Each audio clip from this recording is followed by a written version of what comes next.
эфире новости спорта. Здравствуйте. Российские спортсмены завоевали 3 медали в пятый соревновательный день юношеских Олимпийских игр. Соревнования проходят в Лозанне. 2 награды в копилку команды принесли биатлонистки, стартовавшие в спринте на 6 километров. Награду высшего достоинства завоевала Алена Мохова. Ну а хозяйкой серебряной медали стала Анастасия Зенова. У мужчин в спринте на 7,5 километров второе место занял Денис Иродов. Сборная России продолжает лидировать в общем зачете. На ее счету 14 медалей. Из них 5 золотых, 7 серебряных и 2 бронзовые награды. На втором месте идет команда Швейцарии, у которой 13 медалей. Третье место занимает сборная Японии с 5 наградами. Игры в Лозанне завершатся 22 января.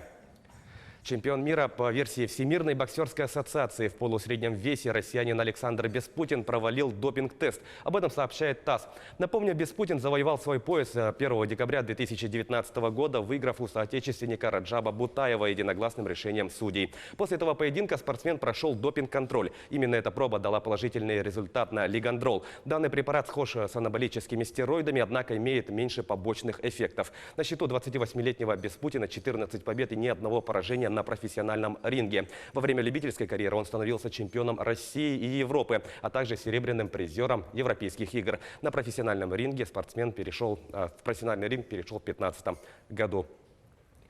Российский экипаж команды КамАЗ-Мастер под управлением Андрея Каргинова стал победителем 9-го этапа ралли-рейда «Дакар». Соревнования проходят в Саудовской Аравии. Грузовик россиянина преодолел участок длиной 410 километров за 3 часа 33 минуты и 42 секунды. Вторым линию финиша пересек белорус Сергей Вязович на МАЗе, отставший от лидера на 3 минуты. Тройку лидеров замкнул еще один представитель российской команды Эдуард Николаев. Для Каргинова эта победа стала 4-й к ряду на текущем «Дакаре». Он продолжает лидировать в общем зачете грузовиков. Вторым идет Антон Шибалов из команды КамАЗ-Мастер. На третьем месте Вязович. Ралли-марафон финиширует 17 января.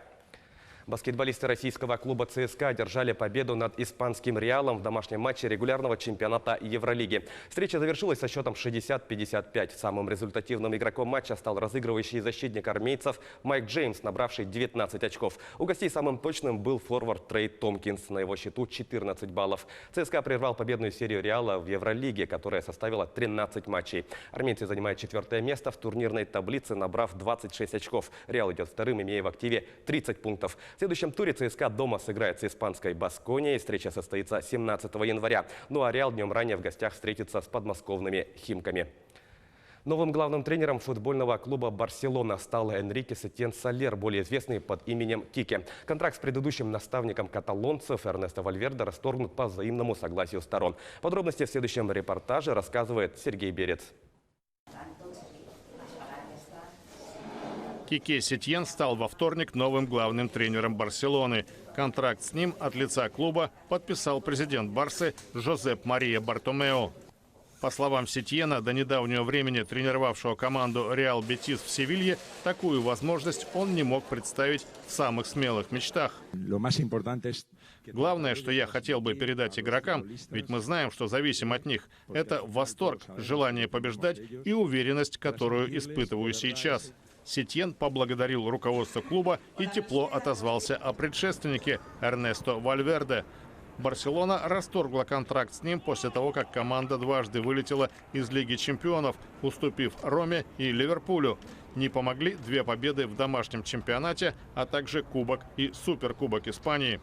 Ожидается, что под руководством Кике Сетьена Барселона будет играть в атакующий футбол, как в легендарные времена Пепа Гвардиолы. Каталонский клуб сейчас идет на 1-м месте чемпионата Испании, опережая Реал Мадрид. Барса также впервые возглавила футбольную денежную лигу. Рейтинг Deloitte Football Money League ранжирует клубы в зависимости от доходов, полученных в предыдущем сезоне. Показатель Барсы почти 841 миллион евро. Второе место у Реала – 757 миллионов. На 3-й позиции Манчестер Юнайтед, у которого 711 миллионов.